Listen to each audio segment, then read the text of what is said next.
Teman-teman sekalian, hiduplah menjadi orang yang mengurus diri sendiri. Jangan urus orang lain. Dosa itu ada dua. Ada dosa berhubungan dengan Allah subhanahu wa ta'ala. Dan ini Allah punya sifat maha pengampun, maha penyayang. Kata Nabi SAW, buku-buku dosa akan dimaafkan oleh Allah. Kecuali satu buku, yaitu hubungan seseorang dengan orang lain. Kalau sama Allah, kita enggak sholat 20 tahun, taubat di tahun 21, Allah terima, selesai. Maafkan. Kalau itu disuruh qadha, orang tidak keluarin zakat, lalu kemudian dia taubat, dia keluarin zakatnya. Orang yang punya utang Ramadan, dia bayar. Tapi kalau sama manusia, enggak bisa. Kata Nabi SAW, buku pelanggaran berhubungan dengan makhluk, Allah tidak akan selesaikan sampai pemiliknya mengambil haknya. Haknya.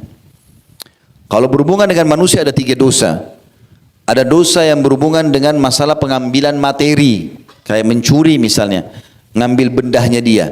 Ini cara taubatnya harus taubat kepada Allah, minta maaf sama dia dan kembalikan curian itu. Kalau tidak, dia akan tuntut hari kiamat. Yang kedua, perusakan citra, ghibah, fitnah, mencaci, ini harus minta maaf. Lalu kemudian memperbaiki nama dia. Yang ketiga adalah perusakan fisik, memukul, melukai badan. Ini hukumnya taubat kepada Allah, lalu minta maaf sama dia. Kalau dia maafkan tidak masalah, tapi kalau tidak, ada kisos. Kalau kita cungkil mata orang, mata kita juga dicungkil. Kalau kita jatuhin giginya, dijatuhin juga gigi. Bahkan setiap anggota tubuh ini ada dia, ada dendahnya. Satu gigi itu bisa dibayar atau harus dibayar dengan 10 ekor unta. Disebutkan dalam hadis, karena tidak bolehnya orang sampai merusak fisik orang. Yang saya sayangkan teman-teman sekalian, ini banyak orang tidak sadar. Dia pikir dirinya sudah sholat di masjid, sudah hadir di ta'lim, tapi sibuk dengan ghibah, menceritakan aib orang. Untuk apa? Dapat apa? Kenapa kita harus sibuk dengan keadaan orang? Kalau sesuatu itu kita lihat depan mata dan salah, dinasihati. Kalau benar, didukung. Kalau kita tidak tahu, jangan dicari tahu. Tidak usah kita menanyakan, kamu dari mana, kamu mau kemana. Bukan urusan kita. Kecuali kita dasarnya atasannya, orang tuanya. Kalau enggak usah tanya.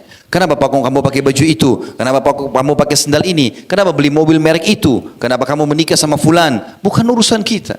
Urusan dia. Kecuali depan mata kita itu salah. Dalam agama baru kita nasihatin.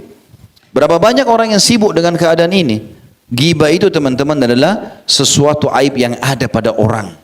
Bahkan di Indonesia ini dijadikan sebagai berita, hot news. Ya. Tidak seru TV kalau tidak ada gosipnya. Ceritain aib orang. Ada yang lebih bodoh lagi, orang-orang tidak mengerti apa-apa, dia dengarin, dia sebarkan juga. Padahal ingat, cara taubatnya harus minta maaf. Bisa enggak antum ketemu sama orang itu? Ketemu saja, belum tentu dia maafkan. Belum tentu dia maafkan. Lalu untuk apa teman-teman sekalian? Makanya Nabi SAW ingatkan dalam hadis Bukhari Muslim, man kana yu'minu billahi wal yaumil akhir falyakul khairan aw liyasmut. Siapa yang mengaku beriman pada Allah hari akhir, dia mau masuk surga nanti di akhirat, dia hanya ucapkan yang baik.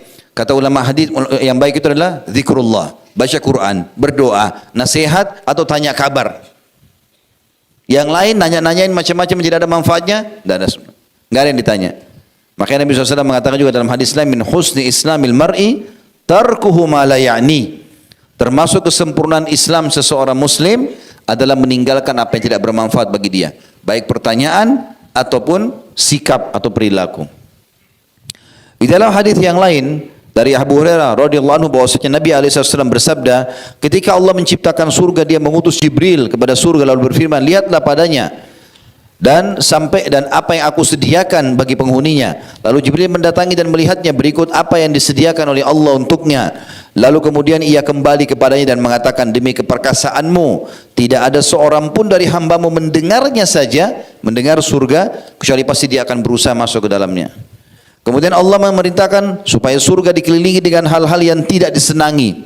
Bangun sholat malam, ya tidak boleh ini, tidak boleh itu. Lalu dia Allah memerintahkan kepada Jibril, kembalilah kepadanya. Lihat lagi sekarang surga itu. Apa yang aku sediakan bagi penghuninya di dalamnya. Lalu Jibril datang dan melihat, kemudian kembali lagi mengatakan, setelah melihat surga itu dikelilingi dengan makarih, hal-hal yang orang tidak suka, lalu dia mengatakan, ya Allah, aku khawatir tidak ada seorang pun yang bisa lolos masuk ke dalamnya. Lalu Allah berfirman, pergilah ke neraka, lalu lihatlah kepadanya dan apa yang aku sediakan untuk penghuninya di dalamnya. Ternyata neraka bertumpukan satu sama yang lain, panas sekali, apinya menyambar sana sini. Dan akhirnya ia kembali lalu mengatakan, demi keperkasaanmu tidaklah seseorang mendengarkan lalu ia memasukinya. Pasti dia akan ketakutan. Lalu Allah Subhanahu wa taala memerintahkan agar neraka dikelilingi dengan syahwat, hawa nafsu, mengganggu orang dan segala macam perbuatan buruk. Lalu Allah menyuruh Jibril lagi kembali untuk melihat, kembalilah dan lihatlah neraka itu. Lalu kemudian dia kembali dan mengatakan, demi keperkasaanmu sungguh aku khawatir tidak ada seorang pun yang selamat darinya. Hadis ini riwayat Abu Daud.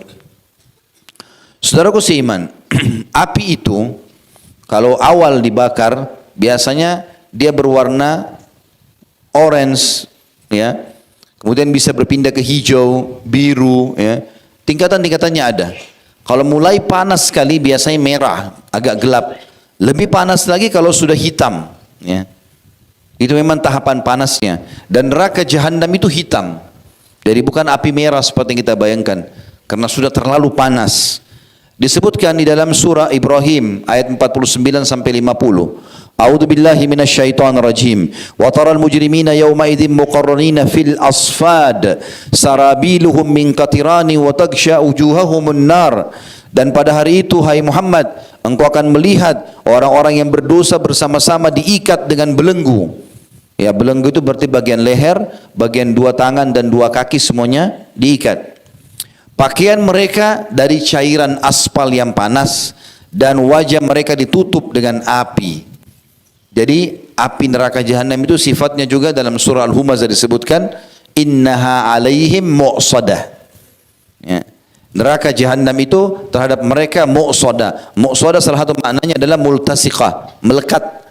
Ya. Jadi kalau api itu disemprotkan ke kita, kemudian kita kena sedikit, ya, percikannya, lalu kemudian api itu tertarik lagi karena dia pakai senjata, disemprot lalu ditarik, maka panasnya cuma sebentar. Tapi kalau di badan kita ada pelekatnya, lalu api itu disemprotkan lalu melekat di badan kita, kita berusaha padamkan nggak bisa, ini baru sempurna siksaannya. Allah sebutkan ciri neraka jahanam itu sudah panas, lalu Allah bilang innaha alaihim mu'sadah. Sesungguhnya itu meliputi mereka, melekat pada tubuh mereka, tidak berhenti apinya sampai Allah perintahkan. Terus kulitnya, urat-uratnya, ototnya sampai ke tulangnya. Padamnya kalau Allah suruh padam. Di dalam hadis yang merincikan masalah itu, hadis yang sahih diriwayatkan Tirmidzi, kata Nabi SAW, Abu Hurairah berkata, radhiyallahu anhu, neraka telah dinyalakan selama 1000 tahun sehingga menjadi merah. Lalu dinyalakan selama 1000 tahun lagi hingga menjadi putih. Lalu dinyalakan selama 1000 tahun lagi hingga menjadi hitam. Maka dia hitam seperti gelapnya malam. Abu Hurairah juga berkata radhiyallahu anhu dalam riwayat lain, apakah kalian menyangka neraka itu merah seperti api kalian? Sungguh ia lebih hitam daripada ter. Hadis ini sahih diriwayatkan oleh Imam Malik dalam kitab Muwatta'nya.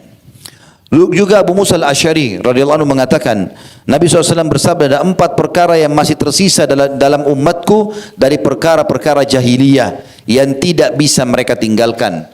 Yang pertama, bermegah-megahan dengan keturunan, selalu merasa bangga sukunya lebih baik daripada suku yang lain, kecuali orang yang Allah rahmati. Kalau dia sudah faham maka dia tidak akan berbangga-bangga dengan itu. Kemudian yang kedua, mencaci maki nasab, ya. Mencaci maki ayahnya orang, ibunya orang, kakeknya, sukunya. Yang ketiga, meminta hujan pada bintang, ya. Dan ini juga termasuk tathayyur, tidak boleh. Makanya pernah satu kali dalam hadis Bukhari, Nabi SAW tiba di subuh hari, lagi imami sholat subuh, lalu hujan lebat turun, lalu beliau mengatakan, sesungguhnya Allah berfirman kepadaku, telah tiba hamba-hambaku pagi ini dalam keadaan beriman dan ada yang kafir. Kalau yang mengatakan hujan ini turun karena izin Allah, maka dia beriman kepada Allah dan kufur kepada bintang-bintang. Dan yang mengatakan hujan ini turun karena bintang ini dan bintang itu, dia telah beriman pada bintang dan kufur kepada Allah. Tidak ada yang mengatur, menurunkan, ya, menghalang semua apapun di muka bumi alam semesta ini kecuali Allah. Kemudian yang keempat adalah wanita yang meratapi kematian, ya, niyaha, mukul-mukul badan, robek-robek baju, tarik rambut, ya, pada saat kematian. Jika tidak bertaubat sebelum mati semua ini pelaku-pelakunya, maka ia akan datang hari kiamat dengan memakai pakaian dari pelengking atau ter yang panas dan dari baju api yang menyala-nyala. Hadis ini riwayat Ahmad, At-Tabarani, Al-Hakim, dan disahihkan oleh Syekh Albani. Di neraka teman-teman ada lembah-lembah, tempat penyiksaan. Lembah itu seperti cekungan yang ada di padang pasir, dan di dalam setiap lembah ada siksaannya. Allah Subhanahu wa taala menyebutkan di dalam Al-Quran surah Maryam ayat 59, A'udzubillahi minasyaitonir rajim, fakhalafa min ba'dim khalfun adha'us salata wattaba'us syahawat fasawfa yalqauna ghayya.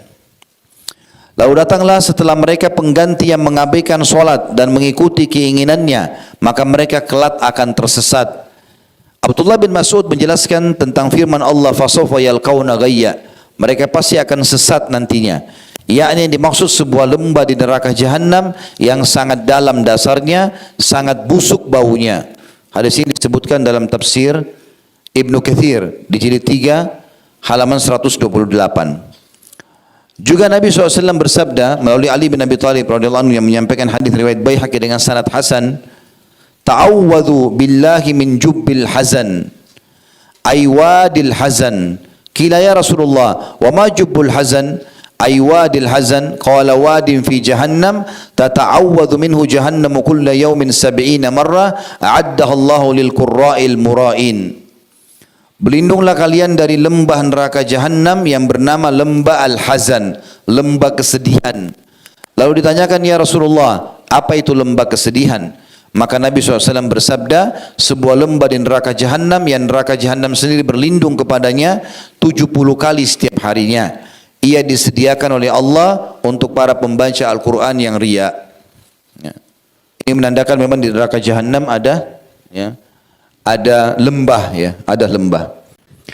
Neraka jahanam juga sangat dalam teman-teman sekalian.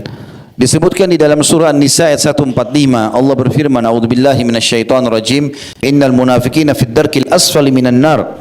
Sesungguhnya orang-orang munafik yang pura-pura Islam tapi mereka bukan muslim, pada tingkatan yang paling rendah dan paling bawah dari api neraka. Seperti apakah dalamnya neraka itu? Dikatakan paling rendah, berarti paling berat siksaannya. Karena semua kata ulama tafsir, dari tingkat pertama sampai tingkat sebelum terakhir, panasnya tersusun. Maka yang paling bawah adalah yang paling panas. Disebutkan bahwasanya Utbah bin Ghazwan berkhutbah radhiyallahu anhu di kota Basra.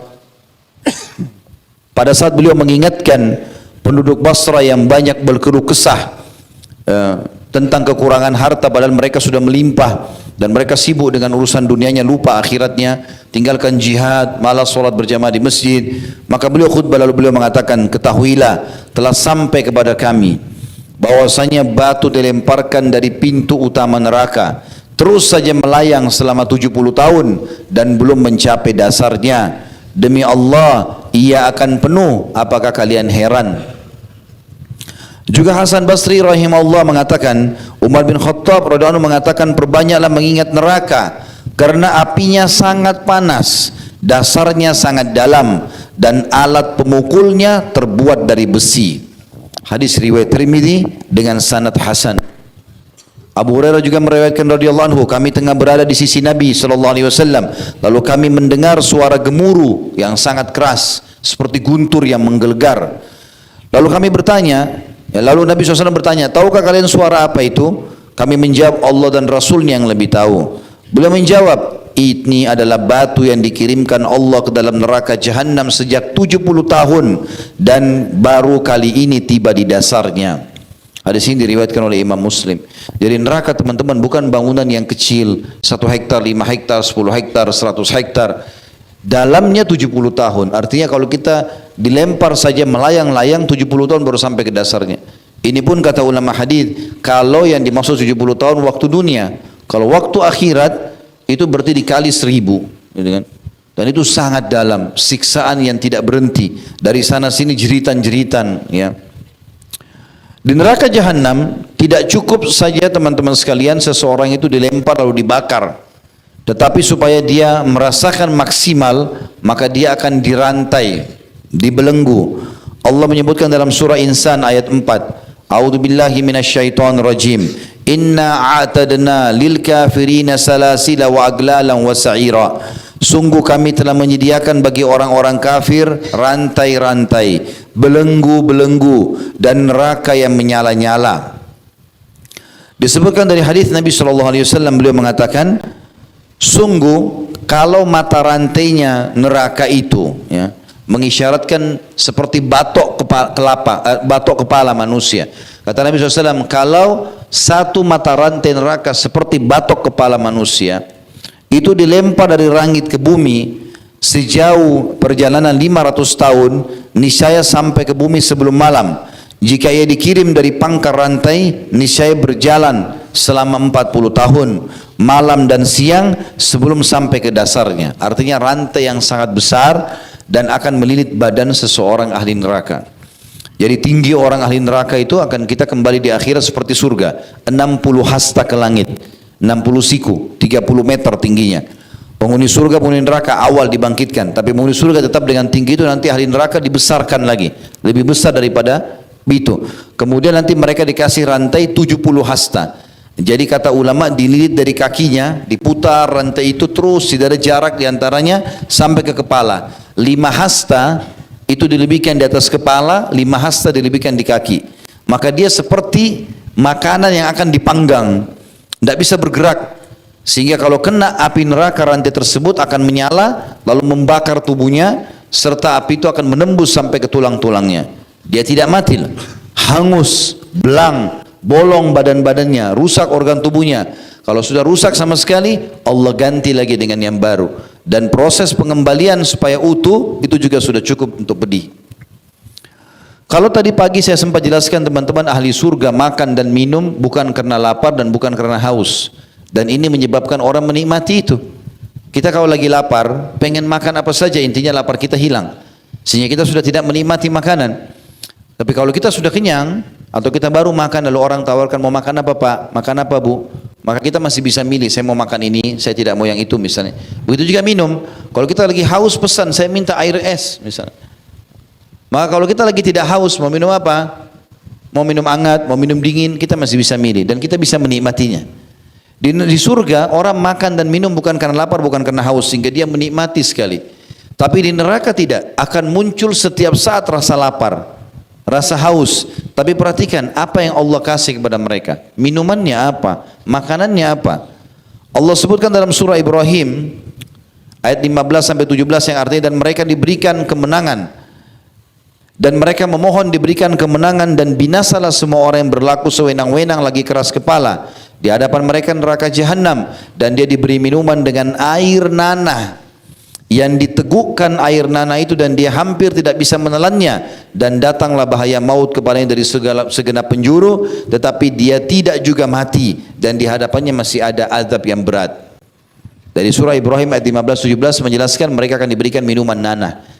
Orang-orang neraka ini karena luka semua badannya, maka mengeluarkan darah dan nanah. Mereka menangis, mengeluarkan air mata, maka bercampurlah semua itu memenuhi tempat-tempat di neraka itu. Lalu Allah jadikan itu sebagai minuman dan makanan mereka. Di dalam surah Al-Kahfi ayat 29 juga yang artinya, sungguhnya kami telah menyediakan neraka bagi orang-orang zalim yang gejolaknya mengepung mereka, dan mereka meminta pertolongan, minta minum. Mereka akan diberi air seperti besi yang mendidih yang menghanguskan wajah mereka. Itulah minuman yang paling buruk dan tempat istirahat yang paling jelek. Hadis Nabi SAW menjelaskan masalah minuman ahli neraka, disebutkan dalam hadis riwayat Tirmidzi dengan sanad hasan. Kata Nabi SAW, innal hamima la yusabbu ala ru'usihim fayanfudul hamimu hatta yakhlusa ila jawfi fayaslitu ma fi jawfi hatta yamruqa min qadamaihi wa huwa as-sahru thumma yu'adu kama kan. Air panas benar-benar dituangkan di atas kepala mereka, lalu air panas itu menembus hingga ke perutnya, lalu memotong-motong segala sesuatu yang ada dalam perutnya hingga keluar dari kedua telapak kakinya dalam keadaan meleleh, kemudian dikembalikan seperti sedia kala. Artinya kalau mereka haus, Mereka akan minta minuman, mau tidak mau. Dan tangan mereka diikat, kaki mereka diikat, mulut mereka terbuka. Maka apapun yang datang kepada mereka harus mereka minum. Apakah darah, apakah nanah, apakah air panas yang mendidih. Dan tadi dikatakan juga timah atau besi yang dilelehkan. Maka bergonta-ganti diberikan ini. Ini juga semua minum pun adalah siksaan. Kalau di dunia ada orang disiksa, lalu dia kehausan, lalu musuhnya kasih minum air, maka air menghilangkan dahaga. Kalau di neraka tidak. Air itu pun adalah penyiksaan. Itu saya sendiri penyiksaan juga. Juga disebutkan dalam hadis Asma binti Yazid radhiyallahu anha bahwasanya Nabi SAW bersabda, man syaribal khamr lam yardallahu anhu arba'ina laylah. Siapa yang meminum khamr, maka Allah tidak ridho kepadanya 40 malam. Fa in mata mata kafira. Kalau dia mati dia bisa mendapatkan dosa kekafiran. Fa in ada kana haqqan 'ala Allah an yasqiyahu min tinatil khabal. Dan kalau dia masih hidup dan dia tetap kembali minum khamr setelah ada peringatan kepadanya, maka dia akan diminumkan minuman tinatul khabal.